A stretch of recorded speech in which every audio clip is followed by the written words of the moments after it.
പിതാവിൻ്റെയും പുത്രൻ്റെയും പരിശുദ്ധാത്മാവിൻ്റെയും നാമത്തിൽ ആമേൻ. ഈശോയിൽ ഏറ്റവും സ്നേഹമുള്ളവരെ, യൂക്കറിസ്റ്റിക് ഡെലിവറൻസിൻ്റെ രണ്ടാമത്തെ ദിവസത്തിലേക്ക് ഏറ്റവും പ്രാർത്ഥനയോടെ നിങ്ങളെ ഞാൻ സ്വാഗതം ചെയ്യുന്നു. ഒന്നാമത്തെ ദിവസം നമ്മൾ കോസ്മിക് ടെമ്പിളിനെ കുറിച്ചാണ് കണ്ടത്.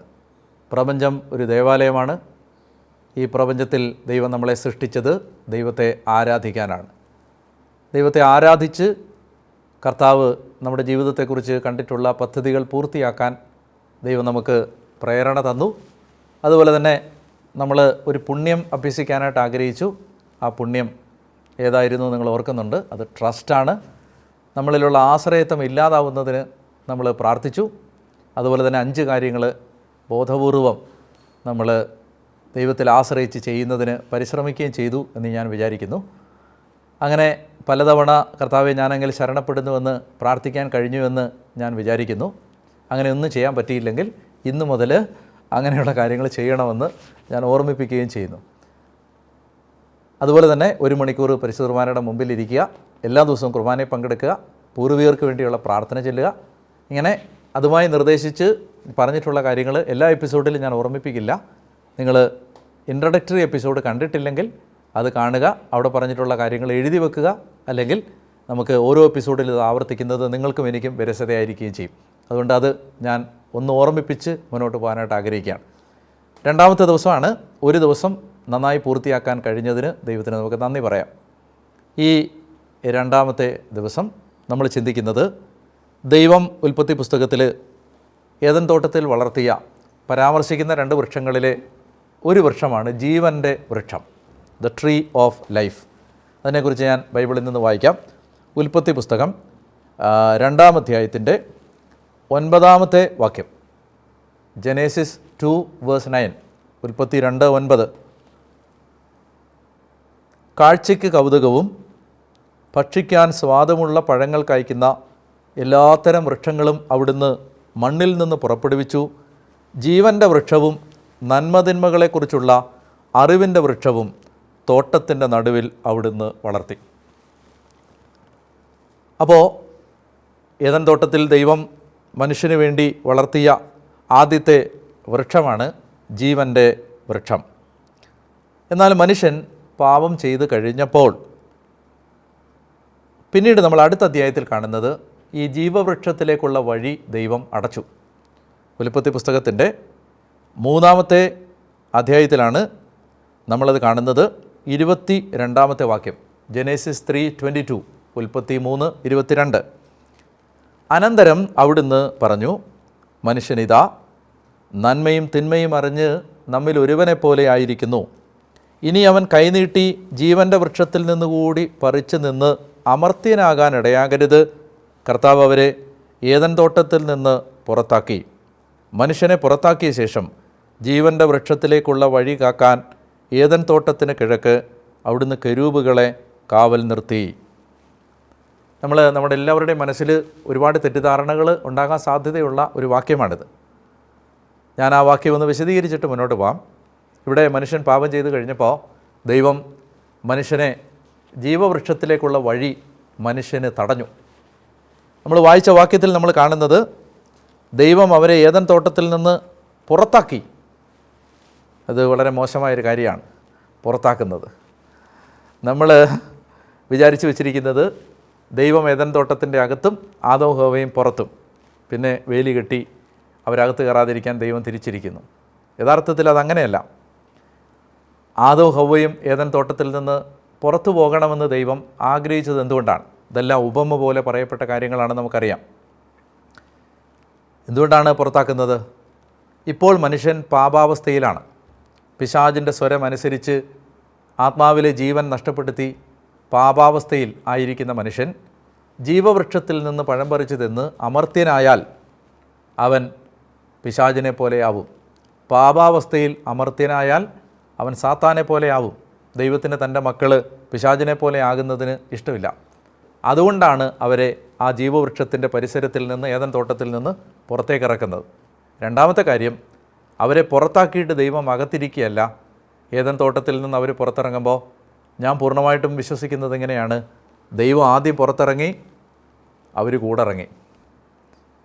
അവരെ വിട്ട് ദൈവം പോവുമല്ല. പിന്നീട് നമ്മൾ ബൈബിളിൻ്റെ ഹിസ്റ്ററി വായിക്കുമ്പോൾ ദൈവം അവരുടെ കൂടെ തന്നെയുണ്ട്. അപ്പോൾ താൻ ഇരിക്കുന്ന സ്ഥലത്ത് നിന്ന് ദൈവം അവരെ അടിച്ചു പുറത്താക്കിയെന്നല്ല, ദൈവം അവരും കൂടി ഈ ഏദൻ തോട്ടത്തിൽ നിന്ന് ഇറങ്ങിയെന്നാണ് യഥാർത്ഥത്തിൽ ആ വാക്യത്തിൻ്റെ അർത്ഥം. അതുകൊണ്ട് നമ്മുടെ മനസ്സിൽ കാലാകാലങ്ങളായിട്ടുള്ള തെറ്റിദ്ധാരണകൾ അതേ സംബന്ധിച്ചുണ്ടെങ്കിൽ അത് തിരുത്താൻ കൂടി ഈ അവസരം പ്രയോജനപ്പെടട്ടെ.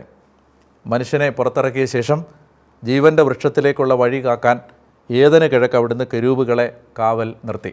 അപ്പോൾ നമ്മൾ രണ്ടാശയങ്ങൾ നമ്മുടെ മനസ്സിലേക്ക് കൊണ്ടുവന്നു. ഒന്ന്, മനുഷ്യന് വേണ്ടി ദൈവം സൃഷ്ടിച്ച ഒരു മരമായിരുന്നു ജീവൻ്റെ വൃക്ഷം. ആ വൃക്ഷത്തിൽ നിന്നുള്ള പഴം പറിച്ച് തിന്നാൽ അവർക്ക് ശാരീരിക ജീവനും ആത്മീയ ജീവനും കിട്ടുമായിരുന്നു. രണ്ട് കാര്യങ്ങളും കിട്ടുമായിരുന്നു. അവർക്ക് മരണമില്ല ഒന്ന്, രണ്ടാമത്തെ കാര്യം അവർക്ക് ആത്മീയ ജീവൻ ഉണ്ടാവും. ഞാൻ ജീവനെക്കുറിച്ച് മറ്റൊരു എപ്പിസോഡിൽ വിശദമായിട്ട് പറയുന്നുണ്ട്, അതുകൊണ്ട് ഞാനിപ്പോൾ അതിലേക്ക് കടക്കുന്നില്ല. ആത്മാവിൻ്റെ ജീവൻ പാപത്തിലൂടെ അവർക്ക് നഷ്ടപ്പെട്ടു. അത് നഷ്ടപ്പെട്ടപ്പോൾ ദൈവം അതവർക്ക് തിരിച്ചു കൊടുത്തത് എങ്ങനെയാണ് എന്നുള്ളതാണ് നമ്മുടെ ചിന്താവിഷയം. മലങ്കര സുറിയാനി കത്തോലിക്ക സഭയുടെ മാമോദീസ കൂദാശയുടെ ആ ശുശ്രൂഷയിൽ കുഞ്ഞിന് വിശുദ്ധ കുർബാന കൊടുക്കുന്ന അവസാന ഭാഗത്ത് പുരോഹിതൻ ചൊല്ലുന്ന മനോഹരമായൊരു പ്രാർത്ഥനയുണ്ട്. ആ പ്രാർത്ഥന ഇങ്ങനെയാണ്: ആദിമനുഷ്യനായ ആദത്തിന് വിലക്കപ്പെട്ട ജീവൻ്റെ കനി കുഞ്ഞെ ഇതാ നിൻ്റെ നാവിൽ വെക്കപ്പെടുന്നു. ആദി മാതാപിതാക്കൾക്ക് നിഷേധിക്കപ്പെട്ട ജീവവൃക്ഷത്തിൻ്റെ കനി കുഞ്ഞെ ഇതാ നിൻ്റെ നാവിൽ വെക്കപ്പെടുന്നു. വിശുദ്ധ കുർബാന സഭാപിതാക്കന്മാരുടെ കണ്ണിൽ ജീവവൃക്ഷത്തിൻ്റെ ഫലമാണ്. Fruit of the tree of life, ജീവവൃക്ഷത്തിൻ്റെ ഫലം. നമ്മൾ ഇന്ന് ഈ കാര്യത്തെക്കുറിച്ചാണ് അല്പം വിശദമായിട്ട് ചിന്തിക്കാൻ പോകുന്നത്. അങ്ങനെ വിശുദ്ധ കുർബാനയിലൂടെയാണ് കർത്താവ് ഈ ജീവവൃക്ഷത്തിൻ്റെ ഫലം ഇന്ന് നമുക്ക് തരുന്നത്. നമ്മുടെ ശരീരത്തിന് വേണ്ട ജീവൻ, അത് ഞാൻ പിന്നീട് വിശദീകരിക്കുന്നുണ്ട്. അതുപോലെ നമ്മുടെ ആത്മാവിന് വേണ്ട ജീവൻ, ഇത് രണ്ടും യേശു ഇന്ന് നമുക്ക് തരുന്നത് ഏദൻ തോട്ടത്തിലെ ആ ജീവവൃക്ഷത്തിൻ്റെ ഫലം തന്നെയായ വിശുദ്ധ കുർബാനയിലൂടെയാണ്. അതുകൊണ്ട് വിശുദ്ധ അന്ത്യോക്യയിലെ ഇഗ്നേഷ്യസ്, 2-ാം നൂറ്റാണ്ടിലെ ഒരു സഭാപിതാവാണ്. ഈ വിശുദ്ധ ഇഗ്നേഷ്യസ് കോയിൻ ചെയ്ത ഒരു പ്രയോഗമുണ്ട്: വിശുദ്ധ കുർബാന അമർത്യതയുടെ ഔഷധമാണ് എന്ന്. Medicine of immortality. Ignatius of അന്ത്യോക്യയിലെ വിശുദ്ധ ഇഗ്നേഷ്യസിൻ്റെ ഒരു പ്രയോഗമാണത്. വിശുദ്ധ കുർബാന അമർത്യതയുടെ ഔഷധമാണ്, മെഡിസിനാണ്, ഇമ്മോർട്ടാലിറ്റിയുടെ എന്ന് പറഞ്ഞാൽ അദ്ദേഹം പറയുകയാണ്, പുതിയ ജീവവൃക്ഷമാകുന്ന കുരിശിൽ നിന്ന് മനുഷ്യന് ദൈവം തന്ന ജീവവൃക്ഷത്തിൻ്റെ പഴമായ വിശുദ്ധ കുർബാന ഒരാൾ ഭക്ഷിച്ചാൽ അയാൾക്ക് അമർത്യത, നിത്യജീവൻ കിട്ടും. ഇത് ഇഗ്നേഷ്യസ് കണ്ടുപിടിച്ചതല്ല, മറിച്ച് ഇത് ഈശോ തന്നെ പറഞ്ഞാണ്: എൻ്റെ ശരീരം ഭക്ഷിക്കുകയും എൻ്റെ രക്തം പാനം ചെയ്യുകയും ചെയ്യുന്നവന് നിത്യജീവൻ ഉണ്ട്. അപ്പോൾ നമുക്ക് പറുദീസായിൽ വെച്ച് ആദം രുചി നോക്കാത്ത ജീവൻ്റെ ഫലം കുഞ്ഞെ നിനക്ക് നൽകപ്പെടുന്നുവെന്ന് പറഞ്ഞ ആ പ്രാർത്ഥന പോലെ ഇവിടെ ഇതാ വിശുദ്ധ കുർബാനയിലൂടെ നമുക്ക് ജീവവൃക്ഷത്തിലേക്കുള്ള വഴി തുറക്കപ്പെടുകയാണ്. ഒരു മരത്തിൻ്റെ പഴം പറിച്ച് തിന്നാണ് ആദ്യ മാതാപിതാക്കൾക്ക് തങ്ങളുടെ ജീവൻ നഷ്ടമായതെങ്കിൽ, ഇവിടെ യേശുക്രിസ്തുവിൻ്റെ കുരിശാകുന്ന ആ രണ്ടാമത്തെ മരത്തിൽ നിന്ന് പഴം പറിച്ച് തിന്ന് നമുക്ക് നിത്യജീവൻ ഉണ്ടാവുന്നു എന്നതാണ് ഈ ആശയം. മരണം പ്രവേശിച്ചത് ഒരു കനിയിലൂടെയാണ്, ജീവൻ പ്രവേശിക്കുന്നതും ഒരു കനിയിലൂടെയാണ്. മരണം പ്രവേശിച്ചത് അറിവിൻ്റെ വൃക്ഷത്തിൽ നിന്ന് പഴം പറിച്ച് തിന്നപ്പോഴാണ്. യേശുക്രിസ്തുവിലൂടെ മനുഷ്യന് ജീവൻ കിട്ടുന്നത് കുരിശാകുന്ന വൃക്ഷത്തിൻ്റെ ഫലമായ കുർബാനയാകുന്ന ആ പഴം, ആ ഫലം നമ്മൾ സ്വീകരിക്കുമ്പോഴാണ്. അതുകൊണ്ട് യേശുക്രിസ്തുവിൻ്റെ കുരിശാണ് ക്രിസ്തീയ ദൈവശാസ്ത്രത്തിൽ പുതിയ നിയമത്തിലെ ജീവവൃക്ഷം. ആ ജീവവൃക്ഷത്തിൻ്റെ പഴമാണ് പരിശുദ്ധ കുർബാന. ഞാൻ പറഞ്ഞു വരുന്നത്, നമ്മൾ ഓരോ തവണ വിശുദ്ധ കുർബാനയ്ക്ക് പോകുമ്പോഴും നമ്മൾ ഓർമ്മിക്കണം, ഞാൻ എൻ്റെ നിത്യജീവൻ ഉറപ്പുവരുത്തുകയാണ്. ഞാൻ മരിച്ചു കഴിഞ്ഞാൽ എൻ്റെ ആത്മാവ് നിത്യമായ നാശത്തിലേക്ക് പോകാതിരിക്കാനുള്ള ഒരു പ്രധാനപ്പെട്ട സംരക്ഷണ കവചമാണ്, നിത്യതയുടെ ഉറപ്പാണ് യോഗ്യതയോടുകൂടി വിശുദ്ധ കുർബാനയിൽ പങ്കെടുക്കുന്നതും വിശുദ്ധ കുർബാന ഭക്ഷിക്കുന്നതും. അതുകൊണ്ടാണ് സീറോ മലബാർ സഭയുടെ കുർബാനയിൽ ഇങ്ങനെ പാടുന്നത്: സ്നേഹമോടെന്നെ കൈക്കൊള്ളുവോൻ എന്നിൽ നിത്യം ജീവിക്കും, നേടും അവൻ സ്വർഗം നിശ്ചയമായി. ഇങ്ങനെയാണ് പാടുന്നത്. അതായത് സ്നേഹത്തോടെ ആര് യോഗ്യതയോടെ എന്നെ ഭക്ഷിച്ചാലും അവരെന്നിൽ ജീവിക്കും, അവർ നേടും അവൻ സ്വർഗം നിശ്ചയമായി. അപ്പോൾ നമുക്ക് നമ്മുടെ ആത്മീയ ജീവിതത്തിൽ സ്വർഗത്തിലെത്താനുള്ള ഏറ്റവും പ്രധാനപ്പെട്ട ഒരു വഴിയാണ് ദിവ്യകാരുണ്യ ജീവിതം, പരിശുദ്ധ കുർബാനയോട് ബന്ധപ്പെട്ടുള്ള ഒരു ജീവിതം. അപ്പോൾ അത് നമ്മുടെ മനസ്സിലേക്ക് ഇന്ന് കൊണ്ടുവരാം. ഒരാശയം കൂടി പങ്കുവച്ചിട്ട് ഞാൻ ഈ ചിന്തകൾ ഉപസംഹരിക്കാം. അതായത് ഈ ഏദൻ തോട്ടം അവർക്ക് നഷ്ടപ്പെട്ടെങ്കിലും ഏദൻ തോട്ടത്തെക്കുറിച്ചുള്ള ഓർമ്മകൾ ഈ ജനം എന്നും കൊണ്ട് നടന്നിരുന്നു. അങ്ങനെ പിന്നീട് സമാഗമ കൂടാരം പണിഞ്ഞപ്പോഴും, പിന്നീട് സമാഗമ കൂടാരം പണിതിട്ട് സോളമൻ ജെറുസലേമിൽ ദേവാലയം പണിയുമ്പോഴും, ദേവാലയം പണിയുന്ന സമയത്ത് ഈ ദേവാലയത്തിൻ്റെ ഭിത്തികളിലെല്ലാം ഈന്തപ്പനകൾ, ദേവദാരുക്കൾ, കരുവേലക മരങ്ങൾ, ലില്ലി, ഇതെല്ലാം അവർ കാർവ് ചെയ്ത് വെച്ചിരുന്നു. അതേപോലെ ഇങ്ങനെ ചിത്രഖനനങ്ങൾ, അങ്ങനെയുള്ള ആർക്കിടെക്ചറൽ വർക്കുകൾ അവിടെ ചെയ്തു വെച്ചിരുന്നു.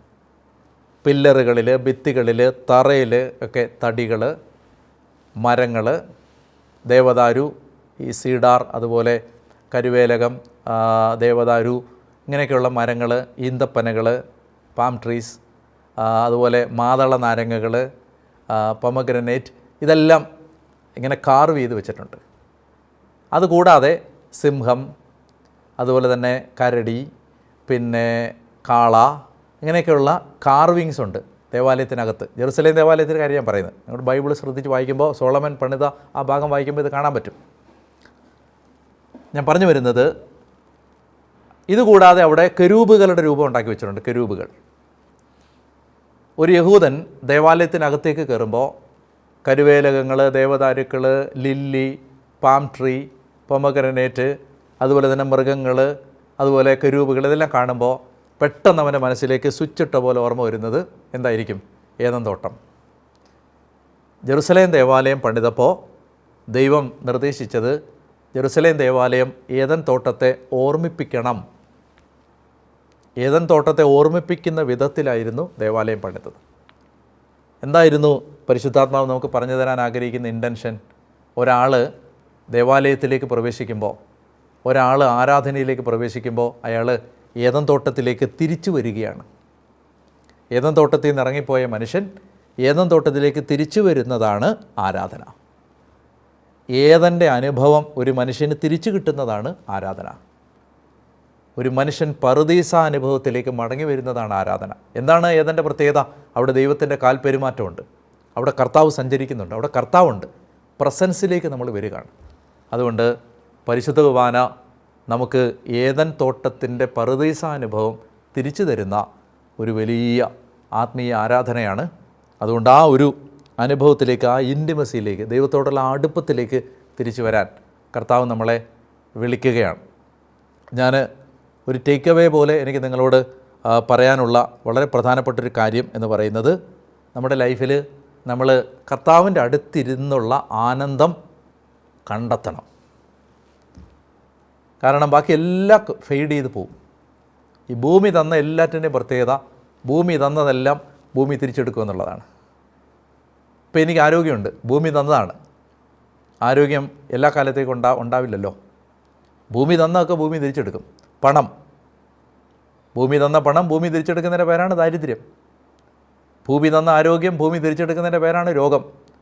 ഭൂമി തന്ന മാനം ഭൂമി തിരിച്ചെടുക്കുന്നതിൻ്റെ പേരാണ് അപമാനം. ഭൂമി തന്ന സൽപ്പേര് ഭൂമി തിരിച്ചെടുക്കുന്നതിൻ്റെ പേരാണ് ദുഷ്പേര്. എന്ത് കാര്യവും അത് വരാൻ പോവാം. ആരോഗ്യം വരാൻ പോവാം, സമ്പത്ത് വരാൻ പോവാം, മാനം വരാൻ പോവാം, പേര് വരാൻ പോവാം. അതിലല്ല നമ്മുടെ ആനന്ദം കിടക്കുന്നത്. നമ്മുടെ ആനന്ദം കർത്താവിൽ. സങ്കീർത്തനം 4:7, ധാന്യവും വീഞ്ഞും വർദ്ധിച്ച കാലത്ത് അവർക്കുണ്ടായതിലേറെ ആനന്ദം അങ്ങ് എൻ്റെ ഹൃദയത്തിൽ തന്നു. അങ്ങനെ ഒരു ആനന്ദത്തിലേക്ക് വരാൻ ദൈവം നമ്മളെ ഈ ദിവസങ്ങളിൽ സഹായിക്കട്ടെ എന്ന് ഞാൻ പ്രാർത്ഥിക്കുന്നു. അപ്പോൾ ഇന്നത്തെ നമ്മുടെ വെർച്യു, പുണ്യം, പ്യൂരിറ്റിയാണ്. വിശുദ്ധി, പ്യൂരിറ്റി.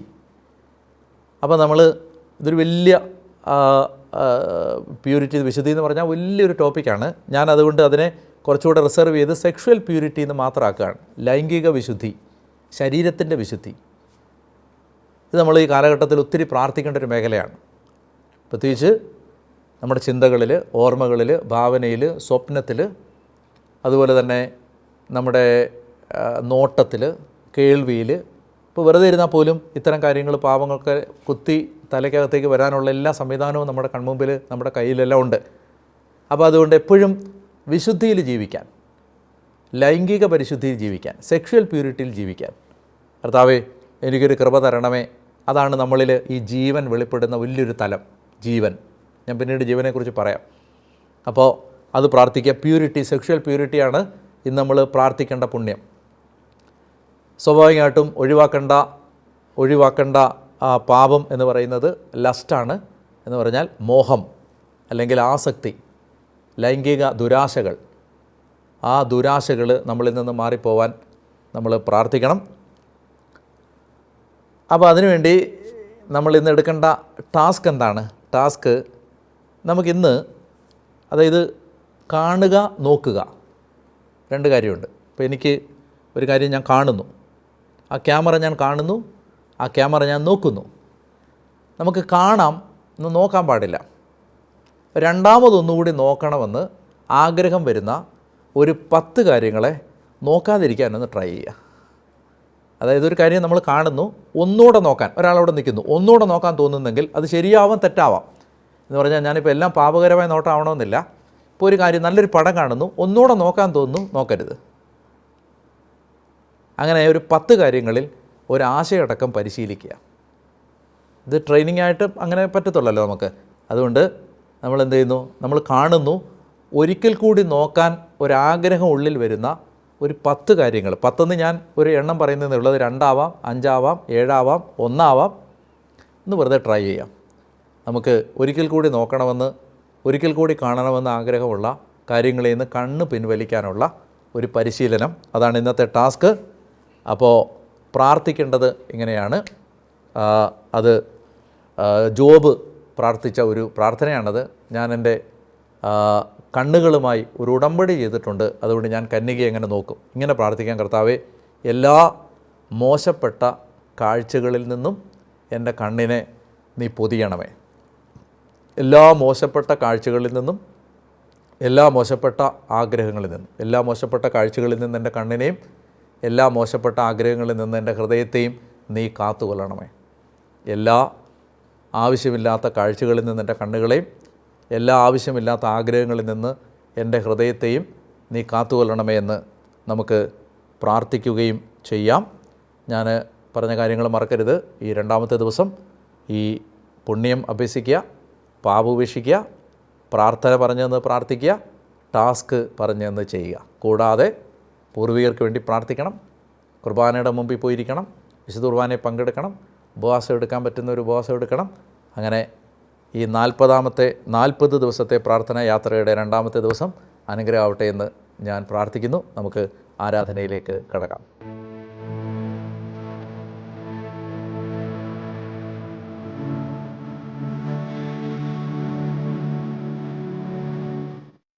പരിശുദ്ധ പരമാദിവ്യകാരുണ്യേശോയ്ക്ക് നേരവും ആരാധനയും സ്തുതിയും പുകഴ്ചയും. പരിശുദ്ധ പരമാദിവ്യകാരുണ്യേശോയ്ക്ക് ആരാധനയും സ്തുതിയും. പരിശുദ്ധ പരമാദിവ്യകാരുണ്യേശോയ്ക്ക് നേരവും ആരാധനയും സ്തുതിയും പുകഴ്ചയും.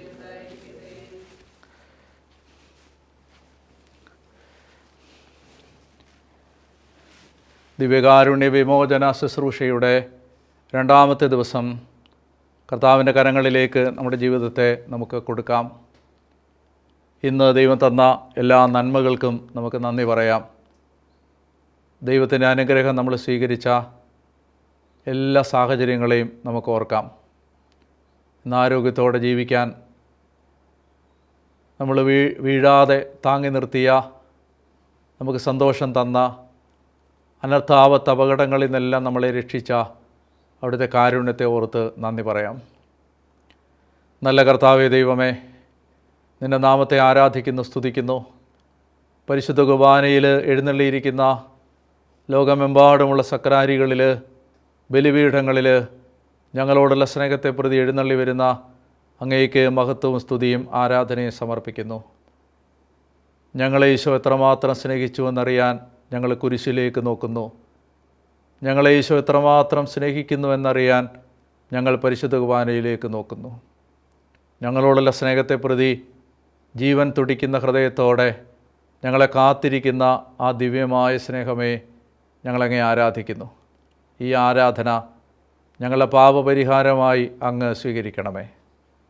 കർത്താവേ, ഓരോ നിമിഷവും പാപം തിരഞ്ഞെടുത്തപ്പോൾ ഞങ്ങൾക്ക് നഷ്ടപ്പെട്ട ജീവൻ ഞങ്ങൾക്ക് തിരിച്ചു തരാൻ ദിവ്യകാരുണ്യമായി മാറിയ കർത്താവേ, ഞങ്ങൾക്ക് നഷ്ടപ്പെട്ട ദൈവിക ജീവൻ കുർബാനയിലൂടെ തിരിച്ചു തരുന്ന ദൈവമേ, ദിവ്യകാരുണ്യത്തോടുള്ള സ്നേഹം ലോകം മുഴുവനിലും വർദ്ധിക്കാൻ അങ്ങിടയാക്കണമേ. കർത്താവേ, ഈ നിമിഷം ഈ ശുശ്രൂഷയിൽ സംബന്ധിച്ചു കൊണ്ടിരിക്കുന്ന മക്കൾക്ക് പരിശുദ്ധ കുർബാനയിലൂടെ ലഭിക്കുന്ന ആ നിത്യജീവൻ്റെ അമർത്യതയുടെ ഔഷധം എന്താണെന്ന് തിരിച്ചറിയാൻ കൃപ കൊടുക്കണമേ എന്ന് പ്രാർത്ഥിക്കുന്നു. ഒരു ദിവസം പോലും കുർബാന മുടക്കാതിരിക്കാനുള്ള അഭിഷേകം ഞങ്ങൾക്കെല്ലാവർക്കും തരണമേ എന്ന് പ്രാർത്ഥിക്കുന്നു. ദിവ്യകാരുണ്യീശോയെ, നിൻ്റെ സാന്നിധ്യം കൊണ്ട് ലോകം മുഴുവനെ നിറയ്ക്കണമേ. ഈ സമയത്ത് ഹൃദയം തകർന്ന മക്കളെ സ്പർശിക്കണമേ. കർത്താവേ, ഞങ്ങളിന്ന് പരിശുദ്ധിയുള്ളവരായി ജീവിക്കാൻ അങ്ങയുടെ സഹായം യാചിക്കുന്നു. പ്രത്യേകിച്ച് ശരീരത്തിൻ്റെ വിശുദ്ധി പാലിക്കാൻ കൃപ തരണമേ. മോഹങ്ങളിൽ നിന്ന് ഞങ്ങളുടെ കണ്ണുകളെയും ഹൃദയത്തെയും അവിടുന്ന് കാത്തുകൊള്ളണമേ. പരിശുദ്ധിയോടെ ജീവിക്കാനുള്ള അനുഗ്രഹം ഞങ്ങൾക്ക് അവിടുന്ന് തരണമേ എന്ന് ഞങ്ങൾ അങ്ങയോട് പ്രാർത്ഥിക്കുന്നു. ഈ ആഗ്രഹത്തോടെ ഇന്നത്തെ ദിവസം കർത്താവിൽ നിന്ന് നമുക്ക് ആശീർവാദം സ്വീകരിക്കാം. ഈ ദിവ്യകാരുണ്യ ആശീർവാദം സ്വീകരിക്കുമ്പോൾ കഴിഞ്ഞകാല ജീവിതത്തിൽ, നമ്മുടെ ജീവിതത്തിൽ പ്രത്യേകിച്ച് ശരീരത്തിൽ വന്നുപോയ പാപങ്ങൾക്ക് കർത്താവെ പരിഹാരം തരണമേ എന്ന് പ്രാർത്ഥിക്കാം. അതുപോലെ തന്നെ കൂടുതൽ ശരീരവിശുദ്ധിയോടെ ജീവിക്കാനുള്ള അഭിഷേകവും ഈ പരിശുദ്ധ കുർബാനയുടെ ആശീർവാദത്തിലൂടെ നമുക്ക് യാചിക്കുകയും ചെയ്യാം.